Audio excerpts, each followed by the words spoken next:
Greetings and salutations. This is the Phil Brothers Journey.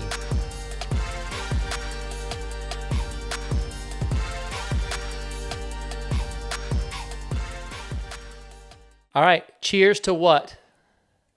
Meeting again in a long time and completing the cold plunge in the bathtub. Cheers to that, my friend. Yeah, cheers. Boom. Tap it. Get it.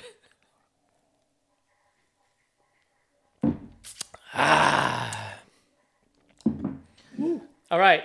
Casey Aldrin is a man who is never hated by anyone.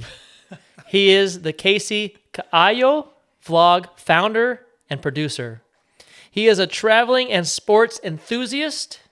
He is my Matisyahu concert companion and proud owner of a European-style swimsuit.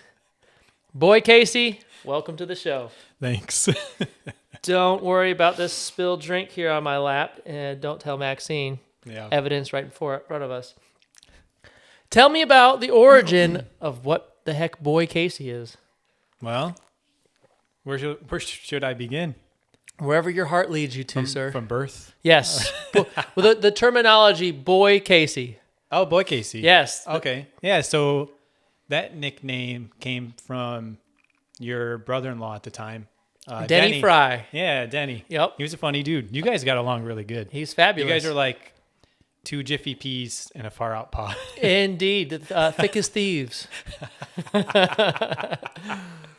Yeah, so we were at your guys' house for one of the fight nights with the UFC, and we were all voting on who would win each match, and so your ex-wife's name was Casey as well, Right. and it got confusing for him on the board, so he was like going through the names like, Phil, who do you want? Girl Casey, who do you want? Boy Casey. And so that's where it was kind of born. Yeah.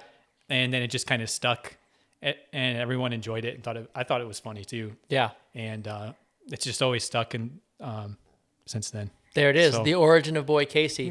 Last night we watched X-Men Origins Wolverine. Mm-hmm. So this is Boy Casey Origins Wolverine.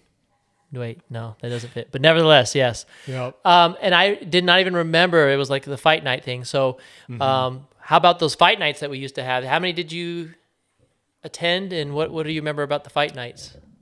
Well, I'm not a huge like fighting person. So for me like watching someone get knocked out was kind of different. Yeah. You know, it's like, oh, but it's just like wrestling or, you know, even football, people get knocked down. So it's a little more extreme, but I've gotten used to watching it. But yeah, it was always a lot of fun. Everyone was always at your guys' house up till like 1. I'd pass out at like 11:30 or 12. We stayed up late. Yeah. Well, because what happened before that? When we go to church. Yeah. And then I forgot about that. Yeah. Yeah. At the place in Howe. Yep. Yep. So we'd go to church in Howe, and then we'd get out at whatever time, and then everyone would straggle in at whenever they did, and we would record the fights and then watch it after it had happened. That's right. Sometimes, but actually also, I think the fight started a little bit late, like maybe like 10, 11-ish sometimes. Yeah. And so, yeah. And you guys had one of the fights was somebody that you guys knew down in Florida, I think. Or Okay. maybe somewhere in Goshen. I can't remember. With like someone who was actually fighting. Yeah, but it was like the first or second fights, like the earlier fights. The that are prelim. smaller. Okay. And, who we knew. Is that what you're saying? Yeah, but I was half asleep, so I don't know if that was entirely true if I heard that right. Gotcha. So Girl Casey's cousin, Todd, was actually in the UFC for some time. Maybe that's who it was. And so, yeah, Okay. and so he was in a few of the bouts. So that might have been the case there. But yeah, the fight nights, that's a whole like era of itself. Like it was a thing, right? So again, we had kids in pajamas staying up till, noon or midnight, like crashing in whatever rooms. Like we'd walk through the house and there'd literally be like a kid sleeping in every other room, like just what it is. And then the hardcore partiers are like, yeah, we're staying up all night. Yep. And it was a blast. And yeah, we'd pick who you thought would win. So there's a big old marker board, right? Yeah. or whatever. Dry erase And then, and then everyone just pick, who do you think's going to win? And 90% of people knew nothing about the fights, the fighters, or anything else. It was just, this is what we're doing. There's freaking grandmas up in that piece. Like, everybody. I think the kids at some point started picking too. Like, all right, who do you think, kid? And they're like, I don't know, that guy in the blue shorts. Like, cool. And then we'd have a winner at the end of the night, whoever picked the most wins. Yep.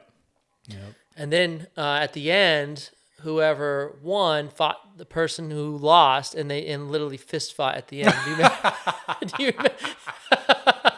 Do you remember that? I was probably passed out by then. All right, gotcha. Sleeping. Did that really happen? No. Oh, I was like, wait a minute. I wish it did, and recorded it. We'd probably be famous by now. Part of the price of winning, right? Yes, exactly right. No, but that's funny to think about, though. Those were good times for sure. Oh yeah, for sure. So so now Boy Casey, and I think Denny was so consistent with it, calling you that every time that it just stayed with it, and now everybody in that group called you that. Yeah, there was one weekend where there was a fight night. We all stayed the night at your house, I think, and went skiing the next day, and they all went with us. Okay. I think we were in his Jeep too, so he kept calling me Boy Casey the next day and stuff. Yep. For sure, that's all it took. Yep, sealed the deal. That's awesome. You remember that. I can't remember hardly anything, and you remember the ski trip after the fight night. That's fabulous. I think it was after fight night. That's probably true. Well, it was when Joel came up to visit too from Florida. Okay. Yeah. Because he was talking with my sister at the time. Joel Shock. Yeah. That's hilarious. Yeah. Bringing that name out of the archives. Shout out to Joel. That's right. No, that was good times, man. I mean, freak, that was a long time ago. Yeah, that was. So that was in your, we'll call early 20s then, I believe. Mm-hmm. Okay. Yep. And so now let's fast forward to now. And there's a contrast between your life now versus then, obviously. Yes. In 30s. Yeah. And so what would you say are some of the big standout differences of your life and viewpoint of life now versus then? There's a few things that stand out. Number one, I have a family now, married. We have a son. Hoping to have more kids as well. And so, like, my outlook on life is, like, to where it's not about me so much because I have to share my motives with my wife, and then also look out for my son as well. Make sure he grows up to be a good man. That's the only thing I want is him to grow up to be a decent man. And when you say decent man, what are the top 2 or 3 attributes that stand out to you? Somebody who, like, man, that's a good question. Thank you. So I would say to be decent in my book. I don't want to say it per se because I don't know what entirely that is. I don't want to put pressure on him to be a certain way per se, but just somebody who is upstanding and that people trust. Somebody that gets along with people, but at the same time is like confident in themselves as well and where they stand on things, and can present themselves well, even if there's like differences between people, to kind of bridge the gap between people. I guess that's what I'm kind of hoping for. So what I'm hearing is trustworthy, peacemaker to some level, and confident. Yeah, like the good kind of confidence. Mm-hmm. What's the bad kind of confidence? Just cocky and like I'm the best. Yeah. Like nobody can outsmart me or out tough me or something, like, because there's plenty of people who can. Yeah. So a humble confidence versus an arrogant confidence. Yeah. Yep. Cheers to that. Yep. You guys are well on your way for that for sure. So I commend you for those goals of wanting to pass that on to your son. Thanks. So that's the difference in the outlook, or some of the differences in that. How would you say fatherhood has either changed you or your viewpoint in general? I would say it's changed definitely for the better, obviously. Once you have kids, like your whole world changes to where, like I kind of alluded to before, is like it's not so much about you anymore. You're setting up the next generation to take over or after when I'm like gone one day, and hopefully they can build upon what I've started in my life, but also in their own way. Like So, man, I'm thinking too much. What was the question on it again? Good question, because I don't even remember the question. No, back to like fatherhood and how that's changed your life or your perspective. Yeah, just being more selfless, and I think my thinking is more not how it can just help me, but help our family and help our son to grow up to be a good man, like a good person, and raise up a family as well someday. So that's actually part of my prayers every night, is just to pray for him to, believe in God and stuff like that, and hold true to the principles that are going to bless him in a way. Gotcha. So are there any specific stories that come to your mind where when you say more selfless, right? So like before I didn't have anyone else to worry about, so I could do my own thing, spend my own time, whatever. Are there any specific stories or instances where you're like, all right, I used to do this specific thing, but now that's out, or I've modified it because I'm spending time with my family? Does anything stand out to you? Yeah, I would say just like anytime I come home from work, Ozzy wants your attention. He wants my attention, like from the minute I open the garage door and I'm still in the car coming in the driveway. Mm-hmm. He's like, "Oh, Papa's home. Papa's home early. Home. Papa's home." Because I'm always, stuck at work, but then I stay after and do schoolwork too. So there's days I don't see him at nighttime, or maybe we'll video chat for like 15 or 20 minutes, but it's not the same as being present at home. Yeah. So yeah, I would say, basically just once I get home, it's his time and not my time, even though I want to do other things, or, I want to pay the bills and get it over with. Cause my mantra is kind of like, let's just get it over with, get it done, and then have fun time. But I've kind of had to learn to, it's not always just gonna be done and then fun time. It's gonna be interspersed. Like I'll do a little bit here, have fun time with Ozzy, do a little bit more, or when he goes to bed, do more, or something like that. Gotcha. Prioritizing the time and the energy you spend with him, and that before it was like, all right, I've got to get this stuff off my mind or off my plate, so I got to handle it and get it done. Mm-hmm. And he's like, whoa. Yeah. I'll be sleeping when it's all done, so we can't be having that. And Ozzy's in the house. That's right. Got it. Well, that's cool. That's you've juggled your priorities in that. What about in relating to your wife and how that's looked in your development of realizing what the heck that even is, of understanding, how do I understand my wife? Man. It's the age-old riddle. The age-old Trying to riddle. figure out your wife. It's like, is there even an answer? I don't think there is an answer other than just keep trying. I mean, communication, the communication has to be there in order for any relationship to work. And sometimes you have to be patient to receive that reply as well.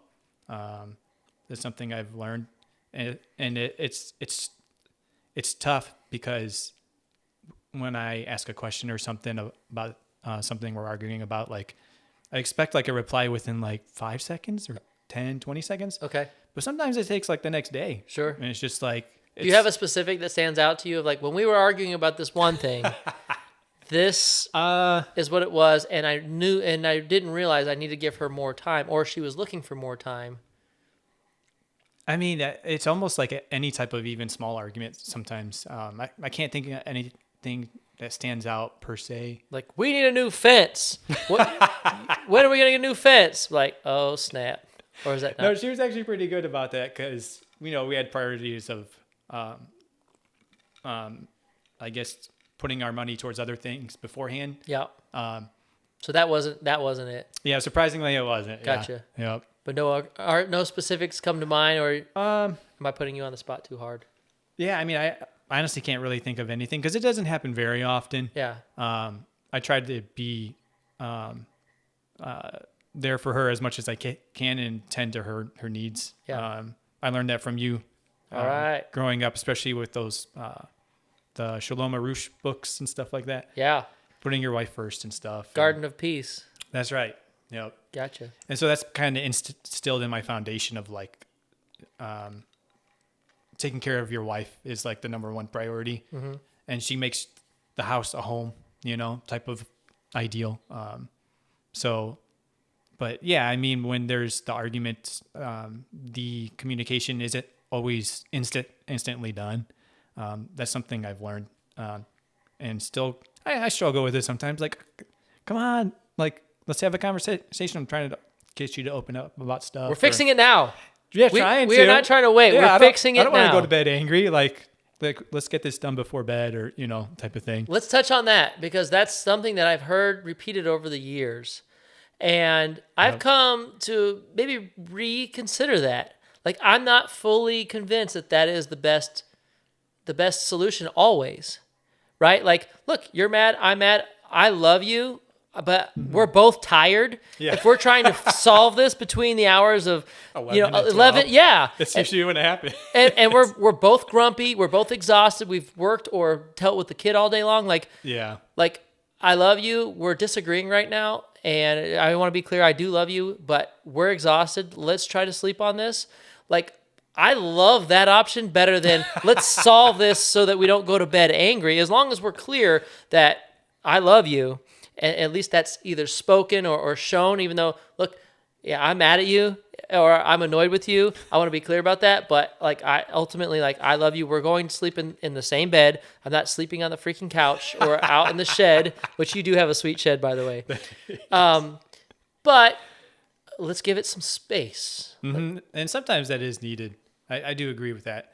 I would say I've noticed, because I've gone to bed, we both gone to bed, not solving things as well. Because you can't force solving things. You just can't. Sometimes it just doesn't happen. But I have noticed if I go to bed kind of angry about anything, I not necessarily don't sleep well, but also like I don't feel well rested even if I do sleep well. Because I think my brain's trying to figure stuff out while I'm sleeping, and it's kind of like a stressful situation instead of like, a non-stressful. You're like, situation. I want a conclusion on this, so that we can put a top on that, move it over here, and then move on. Well, I would prefer, Yeah. but you can't force that stuff. Definitely, it takes two.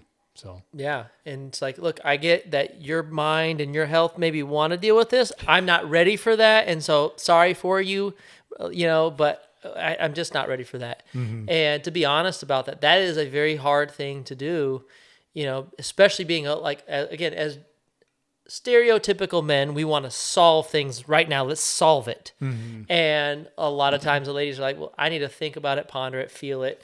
And I'm not ready to just jump into solving mode. Yep. And those roles can be reversed, but nevertheless, understanding that there needs to be space and realization of that. And it, again, for me, I don't want it to be a hard and fast rule. We always solve things and we're never annoyed with each other when we go to bed. Yeah. Like, I don't think that's realistic. And again, that just pushes into, well, if we both stick to this is a law, then we're staying up till 2 a.m, like eyes glazed over, both, annoyed, and just like, you still don't sleep well. Yeah. I think it's a good goal to strive for, but not necessarily set in stone. Something to just keep in mind to hopefully solve a problem sooner rather than later. But not necessarily set in stone, like you're saying. Like, I think that's where the line needs to be drawn, is like it's not something that has to happen per se, for sure. Fair enough. So we're going to switch gears a little bit, something a little bit lighter than arguing with your wife and being exhausted. So there's a story called The Bird in the Garage, and I am ready for you to share that story with me. Who told you about that, Maxine? Hey, I got my sources. A little birdie told me and said that we should talk about this. Yeah. So where do I begin? So okay. There was one morning I was getting ready for work, and Maxine was messing with me. She's like, Casey, she's like, that swing set out there, it was moving. It was swinging back and forth, and there was no wind. I was like, what? Like, because here's the thing. The ghosts. I'm scared to death of ghosts. And like anything that is like potentially like demonic ghosts or ghost stories, ghost hunting. What about the movie The Ring? Oh, heck no. No way. Wouldn't even give it the chance today. What about when little human beings like crawl on the ground like with their knuckles? Yeah, it scares the crap out of me. I mean, I went and saw, certain movies growing up because my friends went and saw it. I'm like, I instantly regretted it. Like, oh my God. Yeah. You're like, yeah, I'm cool. I'm tough. Like, I'm hip. And you're like, what did I just do? It's like, can you walk me to my car? Yeah. I'm so scared. And then like the little girl is like, sure, I'll walk you there. I know, right? Like, thanks. And then I just like crap my pants. Yes, like freaking diarrhea down the leg, flowing and steaming. You're like, no, The Ring did me in. So thankfully, I haven't seen that movie. Yeah, same. I am very similar to you. Another friend of ours, Josh Brown, he's like, dude, none of that. Get that all out of my face right now. So even if I hear stories about stuff that's happened to people when they were younger or in their adult life, I'm like, la la, closing my ears, la la la, like Dumb and Dumber. I ain't listening to it. No way. Because like the thing about it is I'll forget about it the rest of the day. And then once nighttime comes and it's time for bed, it pops in my head and does not leave. And I'm just like, you're like, wait, I need to get in an argument with my wife so that I don't have to think about The Ring. Like, babe, let's argue. Just to give me something to think about. Take my mind off of this. No, but it's not a bad idea. You're like writing that down as a strategy. So we go over to the swing set and she's like, it's moving. Yeah, and I'm just like, what's her pet name for you? My pet name? Or her pet name for you? Mine is, well, she calls me Papu. Okay, there you go. And I call her Mamu. Okay. And I don't know where we came up with that, but it just happened and kind of stuck. There you go. But yeah, so she's messing with me because she knows I'm scared to death of that stuff. And my always gut reaction is to always believe someone, like at least at first. Yeah. And then I realize, oh, she's just messing with me. She's messing with Papu. Yeah. And then her brother Joey had sent her a video where you're watching it and something scary pops up. And she tried to get me with that. And this is all in the same morning. Okay. And I was like, well, I already saw that, so it didn't work on me. Like, joke's on you. Like, haha, thanks a lot. I'm on to you. Yeah. And so she kept messing with me. And as I'm like leaving the bathroom to go get my keys and coat on and go to the car to leave for work. And so she's messing with me. She's video chatting with her sister from the Philippines. And shout out to Kakat. Kakat, represent. And so she saw it all too, her sister, which was fun. But so I go outside and I'm like, man, you guys are really messing with me. Like, telling her that and giving my goodbyes and stuff for the morning. And then Maxine's like, oh my gosh, there's a bird. And I'm thinking like, yeah, funny. Antic number 3 of the day. Thanks I know, a lot.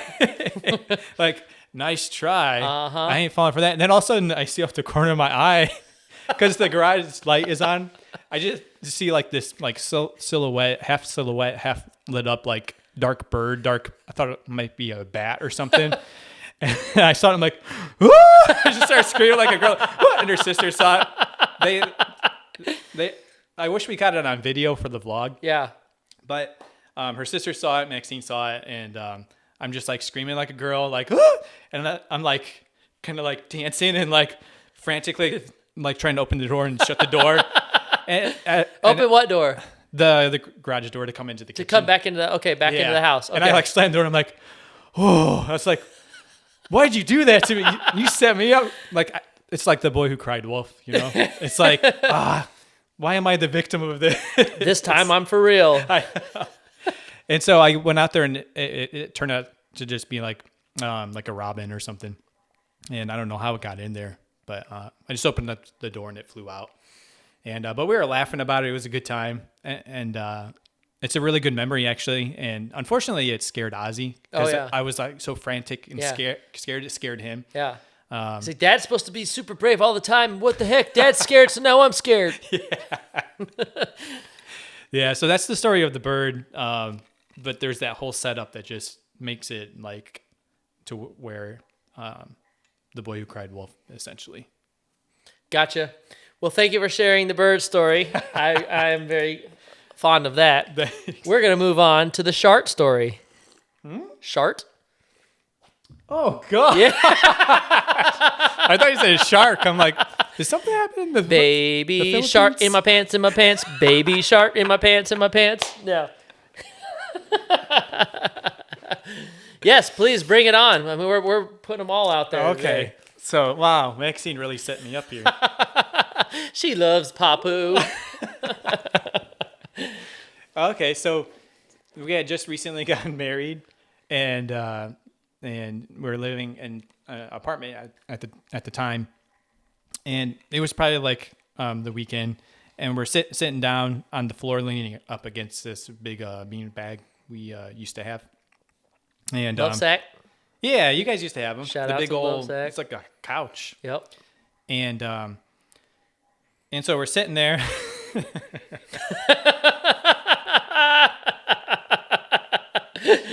Yes. And I farted. I was just wearing boxers at the time, just like comfortable at home. Chilling. Yeah. Yep. And I farted. And I'm like, oh crap.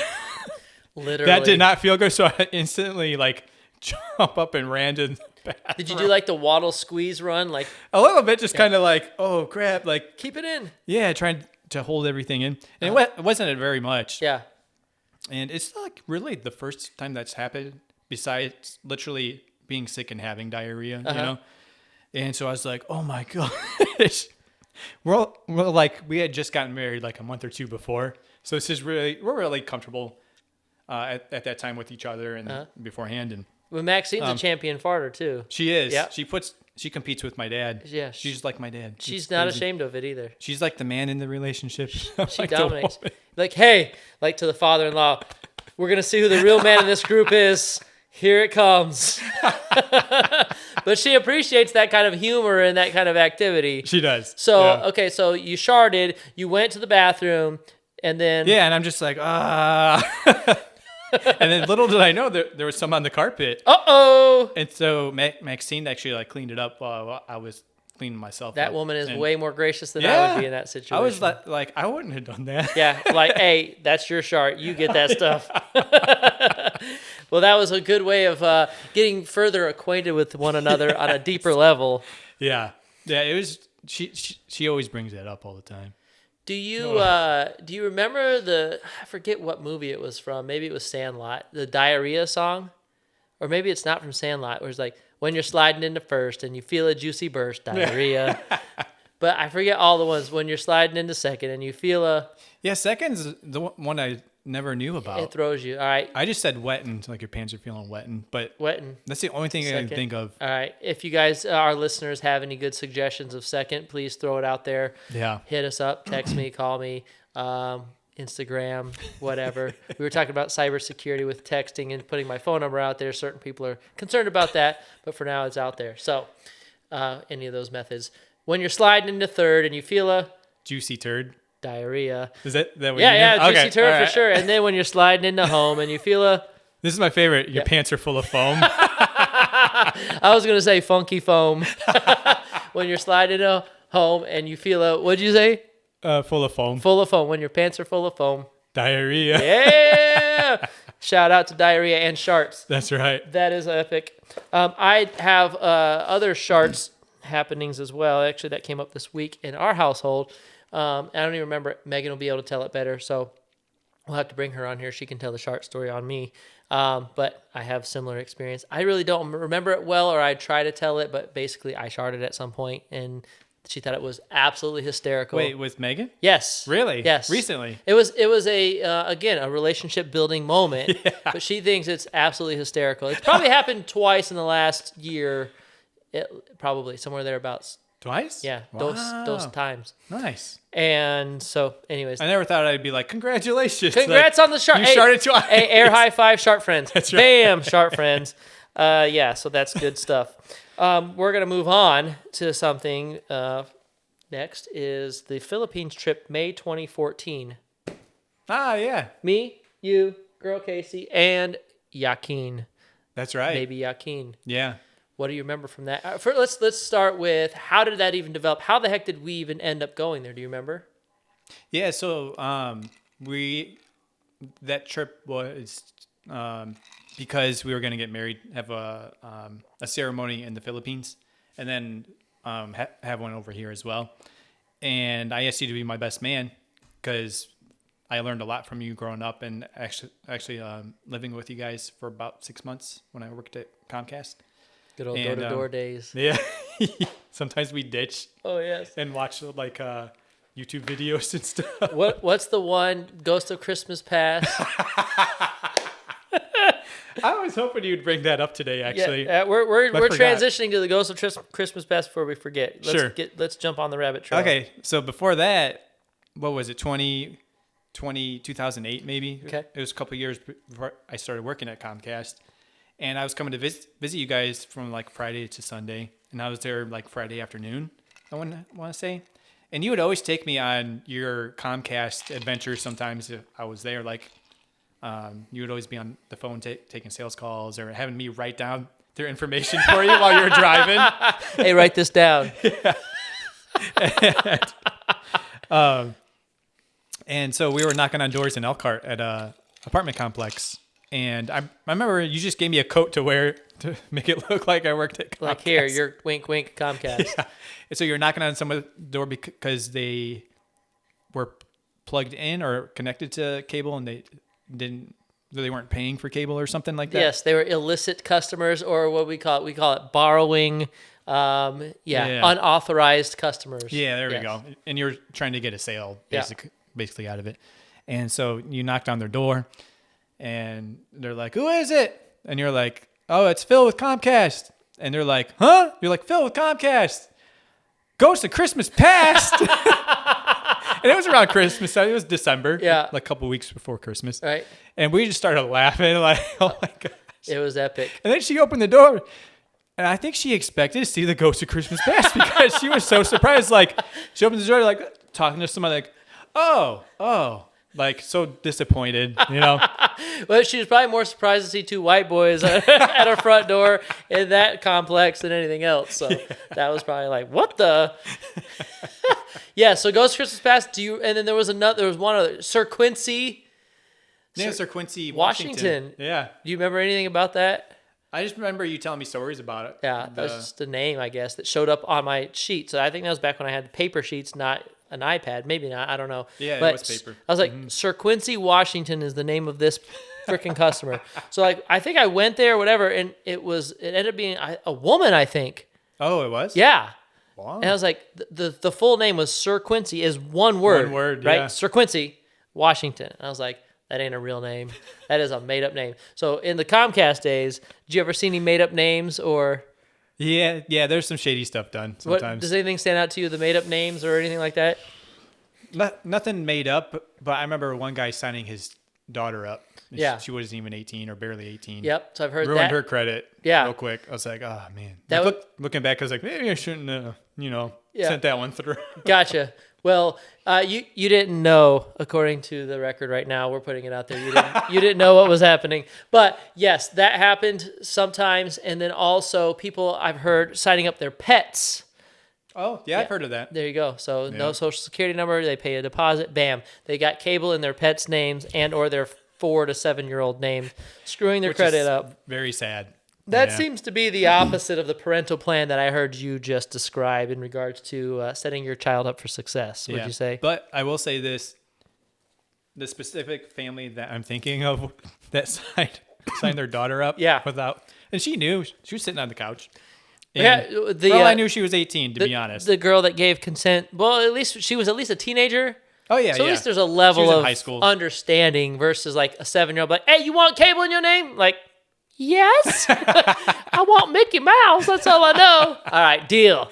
But I will say this, though. That family was super cool to me and like super nice. I actually felt like part of their family. Like, I'm now an extended member. Yeah, I'd be walking down the street and they would talk to me and like a couple weeks later, like I'd be knocking doors and I'd stop by to see how they were doing and stuff. And they sent so many people my way to get, cable and stuff. They were a referral machine. You were, signed up all the children in that neighborhood. You didn't even realize it. Well, they sent me... But they sent me like texts on Christmas, like Merry Christmas. I'm like, oh, cool. Thanks. Like, thanks, man. Like, Ghost of Christmas Past. Thanks, Sir Quincy. Well, yes, that was some of the antics. Any other antics stand out to you in the Comcast? Yeah, there's just one. Yes. There was this one family, and I think I was working at Comcast at the time, and it was one of your complexes, and I was helping you out because they were borrowing cable, TV or whatever, and most of the people don't even know they have it, to be honest, from previous tenants, and you had me collect the equipment. So real quick, because I was in the area. So real quick to describe that. So someone gets cable in an apartment. They paid for it, whatever, theoretically. They moved out. New person moves in. Don't plug it in. Don't pay for it. Don't order it. They just don't realize it's actually hot at the jack. If they would have screwed a wire in there back before the days of digital mandatory, you just screw a wire in your TV, bam, you have cable TV. Yeah. But a lot of people didn't know that was the case. So yeah, and so you had me collect it, and I remember the guy's face, and he was probably like my age at the time, or maybe a couple of years younger. And he's like, man, he's like, why are you guys shutting down our cable? I was like, I'm just here to collect the box. I don't know what's going on. But then like a month later, that family had moved to another complex that you gave me. And they had just moved in. They were like, yeah, we just moved in. I'm like, yeah, it looks like you're connected to the box again, and you're not paying a paying customer. Yeah. They're like, what? Twice. Two borrowing situations. Yeah, so I had them sign up, and they ended up signing up, but at the same time, did you get charged back? Probably. I probably did. What's the chargeback? It's when someone signs up, but they don't pay their bill. Yeah. So the commission you may gets taken back. They had to pay 90. once or twice. Do you remember? I think they had to pay 3 times. Okay. 3 months worth, right? They're probably right. Yeah. So they had to pay 3 bills, and then you get your commission. You get to keep it. Otherwise, you go and give that commission back. But it kept your job. Yeah. Keep your job, and you take a short-term loan from Comcast, and then you give it back. It just keep rotating that from people that were not good business ultimately. Yeah. Gotcha. Well, there you go. But it was the same family. I was like, when the kid opened the door, I was like, oh my gosh, hopefully he doesn't remember me. Was it confrontational the first time? Is that why you felt that way? Maybe just a tad bit. But the second time I was in their house for like 20 minutes on the phone, like signing them up. And the kid just laying on the floor, just kind of staring at me. And I'm like, oh crap, he recognizes me. You turned our cable out last time, sucker. I don't know if I want to sign up with you. Nice. Well, that was a great rabbit trail with the Comcast world. So now back to the Philippines. Yeah. Trip. So where was I with that? Best man. We were. Yeah, you're going to be my best man. Mm-hmm. I was like, hey, would you want to travel to the Philippines with us? Like, I know it's not very possible or feasible, but you were all about it. Like, hey, yeah, we're traveling the world. Yeah, I'm in. Sign me up. And then at the last few weeks before we bought the tickets, I remember myself trying to convince her as well, and you were trying to convince girl Casey to join with the journey as well, and she finally agreed to do it. And you guys had just had Joaquin 5 months before? Yeah, that? something like that. 5 months. And so I didn't know this about planes, but you could request to be seated next to your friends, even though you bought tickets separately. Okay. So remember, we were separate. Okay. Yeah. And I was like, I could have just got this. I was so bummed after learning about that. I sat in the middle of somebody who didn't speak English and a guy from Texas, and he's just having a good time watching movies and stuff. I'm like, I'm so bored. But anyway, yeah, Keen did really good from what I remember traveling on the plane for 15 hours, 13 to Korea, and then 4 to Manila, and then 2 more to Davao City. It was an exhausting day. Yeah. And you guys were only there for a week, right? Yeah. That is so tough. Yeah. Because you're just getting used to being on the opposite time zone. Jet lag just drained me. Yeah. Yeah. But I didn't notice the jet lag with you very much because you're very high energy. I am high energy. I'm freaking I'm feeling it, but I ain't going to show it. Let's go. You were running around the neighborhood at the hotel, walking around and talking to random people and stuff. And you're very outgoing like that. I was like, I'm meeting the neighborhood. Yeah. I don't know. Let's do it.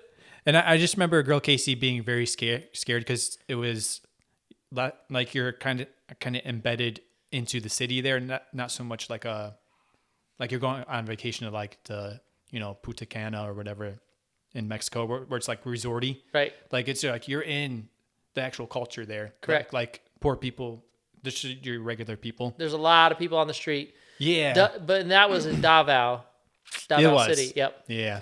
But yeah, I was like, I'm so fascinated with this culture, with everything that's going on. Like these dudes were like taking the durian and like just chopping that up with a machete on the freaking street. Like, you want you want durian? I'm like, yes, I want durian.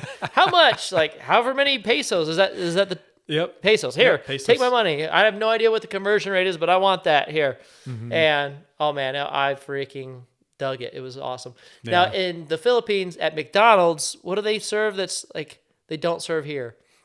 Yeah, so they still have like cheeseburgers and fries, but the bigger menu items are like there's fried chicken with rice. There's Spaghetti, right? yeah, the Filipino spaghetti. But it's like a sweet spaghetti. It is. Okay. Yep. It's a certain recipe they have and stuff. Yep. I would say those are the biggest ones. Yeah. And then obviously you have people order like cheeseburgers and stuff over there, and I think they do have fries, but rice is so big over there, especially white rice. Yeah. I remember at the hotel that we stayed in, I had a freaking fish with an eyeball looking at me every morning for breakfast. And I was like, it was amazingly delicious. Yeah. I was like, fish for breakfast with an eyeball. Why not? I'm jumping into the culture. Let's do it. And it was delicious. Yeah, you did really good with that. Thank you. I was actually surprised because some people, it takes some time, or if they're like very like standoffish with trying other foods, like they don't try very many things in the Philippines, but like you're open to that stuff and you don't care. You want to immerse yourself in the experience and stuff. For sure. That's how I am too. Like, it's just like, why not? Like, I'm on vacation. Like, let's try this stuff. Yes. So we're only doing this once. So however you do it in your country, and again, same thing with the podcast. Like, all right, how do you roll? Like, all right, we're gonna drink this thing, we're gonna eat that thing, we're gonna do whatever. Like, and it's kind of like you pick your whatever's your thing, and then I jump in and we connect that way. So I love connecting with people in what's familiar to them. Mm-hmm. It's like, all right, let's learn a new way of doing this. Sweet. Yep. So, all right. Any other memories of the Philippine trip? I'm sure there's dozens of them, but one more thing that stands out in that process. Yeah, I'm trying to think because it was such a blur. Like the first 2 times I went because I was only there for like 2 or 3 weeks. But anyway, like I don't know.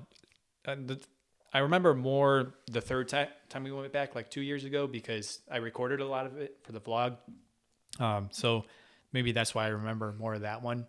But it's tricky to remember stuff because, like, when you fly over there, like, we're on Eastern time here, and like you guys as well. And so, like, in the Philippines right now, it's like the complete opposite. So, like, it's 2 p.m. here, it's 2 a.m. there. Okay. And so, like, it really messes with you coming back home. Drained. Yeah, and you wake up at like 3 a.m. like full of energy, like to take on the day when you get back, and so it's hard to process those memories and the concept of time, at least in my brain, like how I remember things and stuff. But yeah, I just remember we had the wedding ceremony. It was a lot of fun. That was a blur. I know you guys had fun with Maxine's siblings and stuff like that. You learned what a CR was. Oh yeah. So Joey's walking out from the group, and he walks by me or up to me. He's like, "Hey, do you know where the CR is?" Yeah. And I'm like, "The what?" And he's repeated it 2 or 3 times. I'm like, "What are you talking about?" And then then I don't know. We finally realized, what does CR stand for? It stands for comfort room. The comfort room, which translate the bathroom. The bathroom. And I had no idea. Comfort room, CR. So that's a Filipino thing. Yep. And there's probably another dozen things I learned about that, which, again, afterward, I like walked up to you. I was like, "Dude, guess what I just learned?" Yeah. I was like all excited about it. I was like, CR. He's like, "Oh, yeah. So, and then toilet paper is less frequently used there. True. So what's the strategy instead? Yeah, so my strategy is, so the last time I went 2 years ago, I was like, I'm going all in. I'm going to do it the way they do it. Yeah. Literally immersion. My hole is going to be immersed. With my hand. So what you do is, like, I prefer to at least wipe first and then clean down there. Okay. Just like a bath, I guess. What you're saying is toilet paper first, then rinse. If you can, but if you go to like the malls and stuff, sometimes there's not toilet paper there. There's like a hose. Sometimes there's not even a hose. It's like, what are you supposed to use? Yeah. What is the answer there? You go up to the sink, or you just use your hand and call it a day? Well, sometimes they have trash bins that you're supposed to put the toilet paper in. Okay. Because like if you flush it and like clog, it's just a different system in certain areas. The plumbing system's like different. Yeah. So I mean, if you go to like a hotel, I'm sure you can use toilet paper like just like normal, which I did when we were there for the wedding and stuff. And so yeah, basically what I did this time is, like, here's what I recommend: at least wiping as best as you can. Okay. And then just like, sometimes there's not a hose, there's like a pail and there's a bucket full of water. Okay. Like at people's homes. Yeah. And you fill the bucket's full of water and you reach the pail and you pour it down. Will you get a cup in the pail? Yeah. Like it's A like little a ladle? Like, yeah. It's like a ass ladle. There's a new name for it now. That's my new brand, actually. I'm coming out and I'm coming to take It'll come over. with the sharting kit. Yes. Sharting kit and ass ladle. How It's to shart 101. two for one special. But yeah, you just got to pour it down. Yeah. And then I do that a few times, let the water go down. And then I just kind of clean everything from the waist down. Okay. Like, because most of the bathrooms there are like tiled everywhere. There's like a drain in the floor as well. And you just kind of cleaned up the floor as you're done. It's like, But like it's more work, but then like turd it's more particles clean. don't get down in the floor drain, or they do. I guess whatever. Well, that's washes why off you kind your- of pour like some soapy water in there too, because Uh-huh. there's soap too that you're using to clean yourself. So you get. It's like taking a bath. Do you put almost soap from the waist on your down. hand and then wipe your butt with your soap on your hand? Kind of. Okay, Yeah. got it. There you go. So if you didn't know, now you know, suckers. Well, here's the thing, though. I'm really butchering it. Maxine would be the expert on that. She is the expert in experience and explanation. She is, and Got she's it. good at explaining things better than me too. There you go. So that's a good explanation. We're gonna go with that. We're gonna give you a check mark and an A+ on that.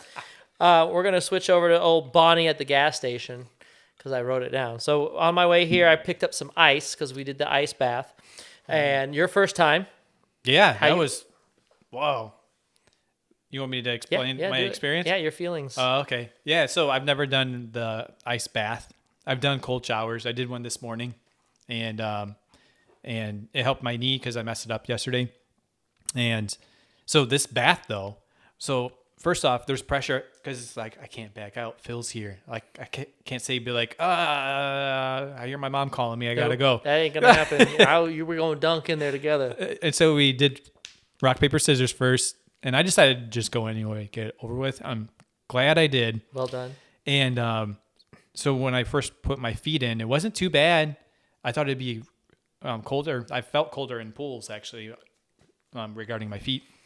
And so I'm like, oh, this isn't too bad. I think it's kind of like a shower, cold shower.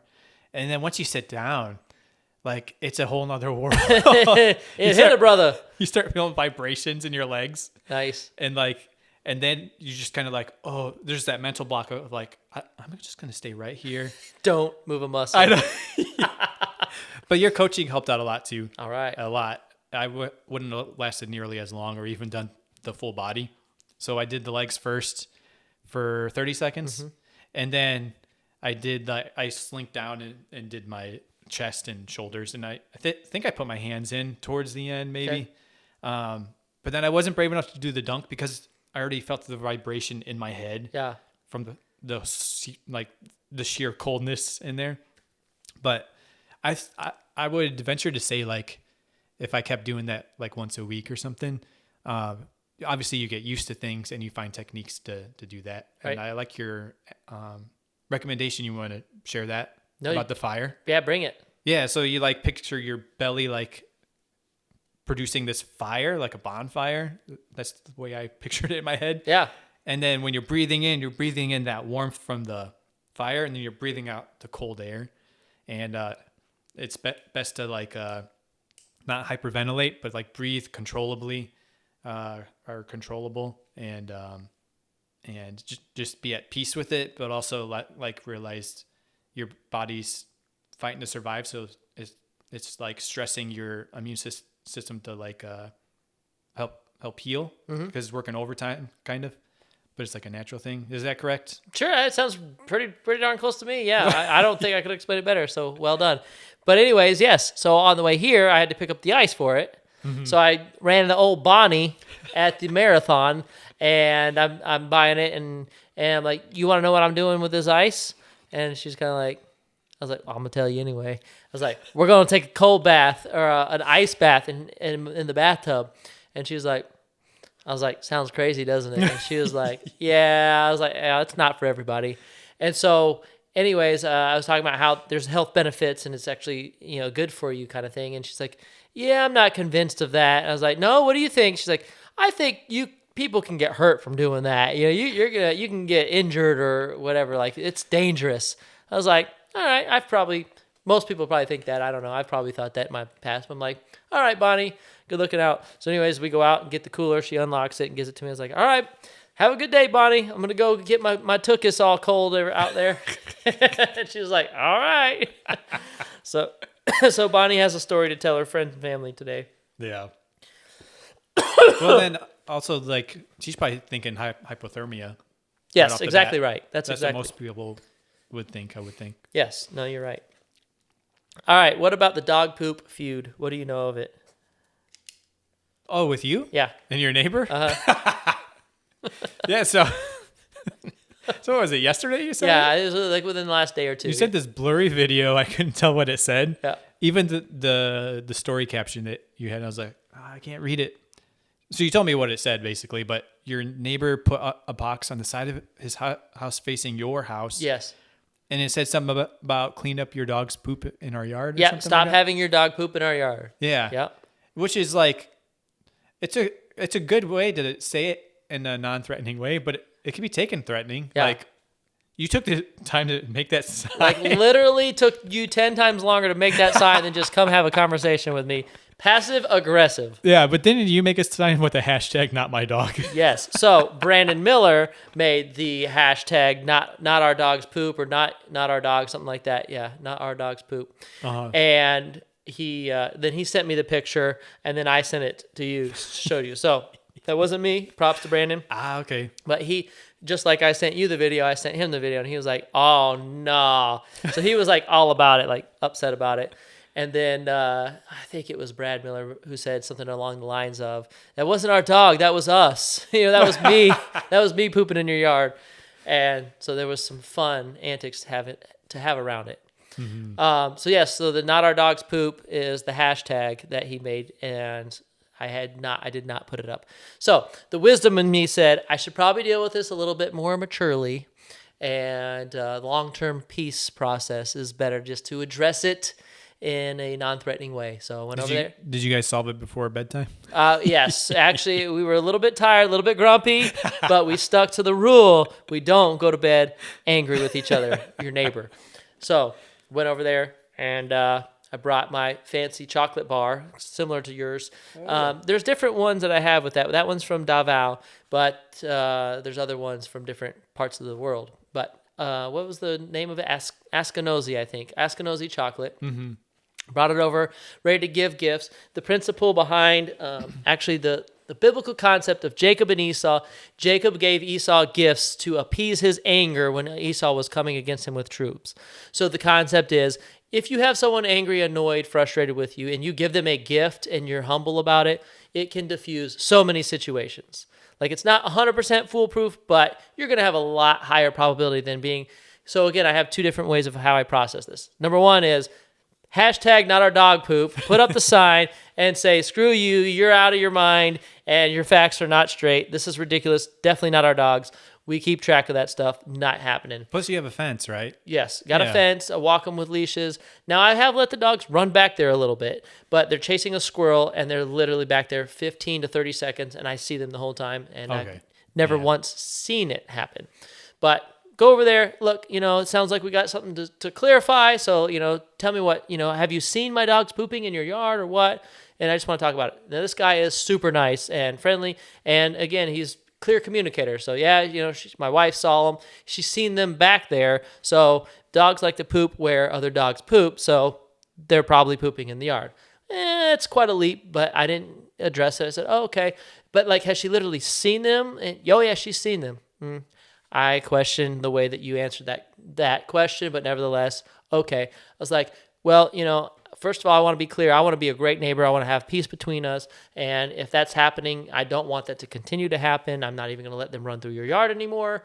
And if you see it happen, please take a picture, a video, send it to me immediately. Here's my phone number.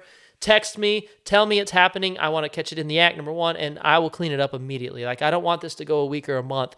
Well, your wife is sitting there steaming about our steaming piles in your yard. Yeah, thinking it's you guys. Yeah, and I was like, let's just handle this. So he's like, okay, yeah. He's like, actually, I'll set up a game cam, that you use for hunting, and it's motion sensor, and so I'll let you know when it's happening. I was like, great, send it to me when it happens, because I'm not taking your word for it. And show me that, and I will pick up every turd in this yard, whether it's my dogs or not. I don't want there to be any animosity between us, and I'm very committed to this process. So, oh, yeah. All right, cool. So I give him the candy bar, and I was actually proud of myself for the analogy I made. I was like, look, Mr. Ashkenazi, however you say it, is very diligent about overseeing his process with his chocolate. Like, he goes over, he meets the farmers, the cacao farmers, he meets the workers, he makes sure they are paid fairly and above average, and he oversees the process in a diligent way, in a detailed way. And so I want to make sure to let you know I'm committed to that as well. I will be detailed. I want to oversee it. I want our relationship as neighbors to be healthy. And most of my friends that I then shared that with were like, better man than me, son. I wouldn't be doing all that. That's crazy. I'm like, no, you nuts. But that is how I handled it, and I feel good about it. I didn't want to. I was like so annoyed, like going over there like, this is just bizarre. But in the name of peace, you know what? Everyone has a perspective, and their perspective is going to be different than mine. And so to say, I'm right, you're wrong, and we both think that, like, that is not a healthy way to move forward in any relationship or friendship. Not that I want to be BFFs with my neighbor, but I definitely don't want them, like, coming over and vandalizing my house and or thinking I'm doing the same to theirs. Like, I just don't want that. I want to enjoy the community that I'm in. And so it's not always easy, though. Yeah, it's not. And it's tricky sometimes, too, because you got to walk that fine line of like bringing that stuff up. Like, you're walking over that in my mind, that's ballsy. Yeah. I mean, very ballsy. I'm like, man, I don't know if I would do that. I would have just been like, well, they're just going to assume that about me. And like, sorry, I'm not doing it. But if you think that, that's on them. Like, that would be my take, because I'm also the type of person that, like, the older I get, the less like when you're younger, you want to make friends and like network and talk with people. But as I've gotten older, I'm trying to change it. Is like, you get a little more closed-minded of like being like open to people per se. Yeah. It's tougher to be open. You're like, haters gonna hate, but I ain't gonna be no sweat off my butt. Yeah. So it's like that balance of like, well, like, I don't know. I think I agree. Like, you did a lot more than I probably would have done. But I think you've talked to that neighbor several times in the past too, right? Yeah, he's a cool dude. Yeah. And again, the thing is, he knocked on my door about a year ago and said they were pooping in his yard. And I was like, again, told him the same thing. Here's my phone number. Please tell me immediately. I'll come over and clean it up. Like, I don't want that happening. And back then, my yellow lab was getting out in the back and out, roaming a bit. So it's possible it happened once or twice. But here was his claim. This is the best part. Normally, she picks up 7 to 10 piles a week. That's about average for a dog. She was picking up 28 to 30 piles for several weeks. That's a lot. Triple, like more than triple. So again, they're doing the math and thinking, okay, 10 per week. So 10 per dog, that's 10 for your dog and 10 for the other dog that you have. And so therefore the math works out your dogs. That was their logic. But I'm like, I can assure you that maybe it's happened once in the last 2 years. It has not happened where we're tripling their quota of turds in their backyard. That's not happening. Is he an engineer or something, like a mathematician? He must be. He's deducting that with the math, but nevertheless, that's what happened there. But we got it figured out, hopefully, and we can move on. Yeah. Speaking of moving on, we're going to start wrapping up with the final rounds here with you telling us about your favorite Filipino food. or foods?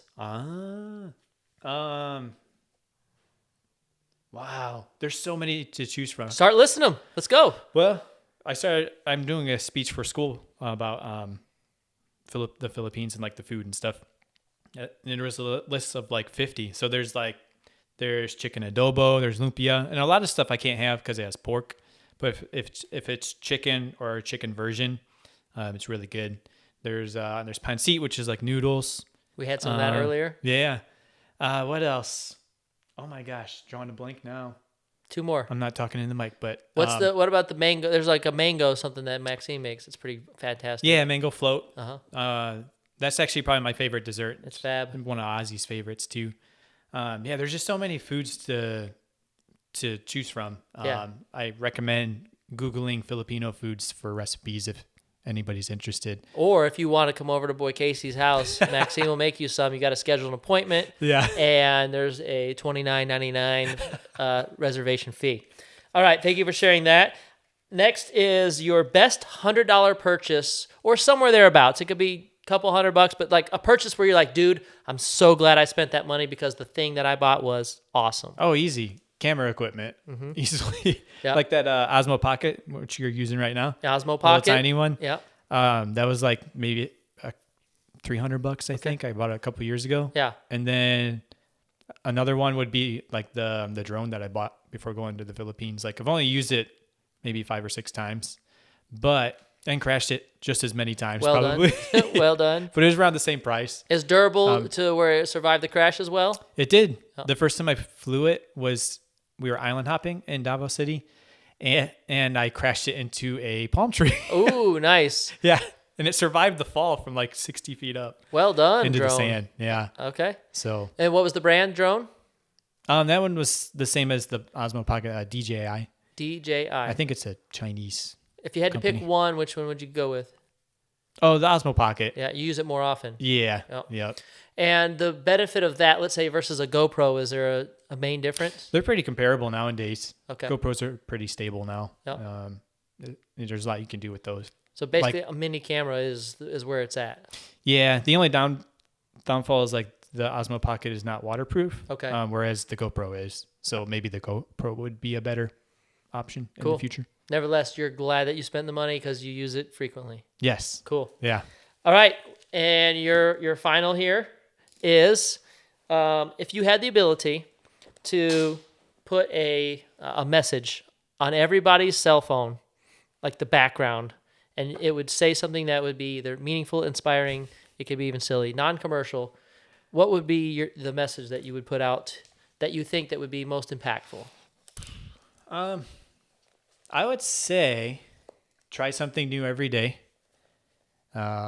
which I don't do. Easier said than done, right? Okay. But it's something to strive for. Do as I say, not as I do. Well, just try something new that's like going to stretch you a little bit or help you to grow. And then also, don't be afraid to have your own opinions about things, or, even if it isn't in agreement with those around you, you can respectfully have your own opinion. Don't be afraid to have that. I would say maybe those 2 things. Those are awesome. So try something new every day, and don't be afraid to have your own opinion, even at the expense of not fitting in or going with the flow. Yeah, because you can still fit in. People will get along with you sometimes. Sometimes, depending on where True. they fall on the Very line, true. what level of intensity they are in this life. But Yeah. nevertheless, still stay true to yourself with your own opinions and what you feel to be true to you, right? Yeah, it's okay to believe what you believe. Awesome. Yep. Where can people find you if they want to find you out there in the universe? Well, I have a YouTube channel. I do vlogging. I haven't posted recently, but the YouTube channel is called Casey Kaayo. Casey Kaayo. Spell it. So Casey, Casey, and then Kaayo is a Filipino word, and it's spelled Kaayo. And Kaayo is my favorite word in my wife's Filipino language, so that's why I went with it. But it Tagalog? means, it's actually Bisaya. Bisaya, okay. Yeah, and it means a lot. So you can add it to like any word, like lamit kaayo, which means like very yummy instead of just yummy. So it's like very much KC or a lot of KC. Lots it's and kind lots of of the KC. logic. I kind of made up my own thing. But yeah, so YouTube channel is Casey Cayo, and then we're also on Instagram. Not very active on there, but the handle is Pudra Bells. So it's Pudra_Bells, and Bells is with a Z. So you got Pudra PUDRA_BELLZ. And what he did was he made it where hard to spell words. So if you want to find him, you got to work a little bit harder than average. But once you do, You'll find it. Yeah, you'll find it's it. probably the only one. And it's worth it. It is. That's the bottom line. Yeah, we'll post clips on there sometimes when there's a new vlog. So I'm actually working on one right now. I was working on it last night. I'm excited. And it's a creative side that I get to work on and share with others and entertain others. And I really enjoy it. It's a lot of fun. And next time, round 2, we're going to dig deeper into the vlog. We ran out of time a little bit today, squirreling around and catching back up because it's been a long time. It has. Yeah, it was good though. Yeah, man. All right, any closing thoughts or anything to end? No, just enjoy your day, and we'll see you next time. And I look forward to having more ice baths with you and more podcasts in the future. And I wish you the best with your podcast adventure. Like, I think this is really cool. This is my first podcast, and I'm excited. Did we break the podcast? The what? I always feel The weird seal. saying We that broke- word we for broke some the seal. reason. We broke the podcast The seal. seal, yeah, that's a little better. Yeah. Well, do you remember in MySpace when people would comment, they'd say like, "Oh, I broke your comment, cherry or whatever." I I'm don't like, remember. I'm so immature. That's hilarious. However, there's a junior hire alive in us all, and that's the bottom line. We can't pretend that it doesn't exist because it's there. True. So thank you, boy Casey. Yeah, thank you. It's a pleasure, and I'll see you next time. All right, see you next time, guys. Thanks for listening. Today's show was brought to you by humor because I love hilarious things. So I want to encourage you right now to write down my phone number, 574-303-8433, and text me something hilarious, quirky, goofy, unique that happened to you this week or this month. I want to hear it. Thank you so much for your support and listening to the show. That alone means the most to me. Peace.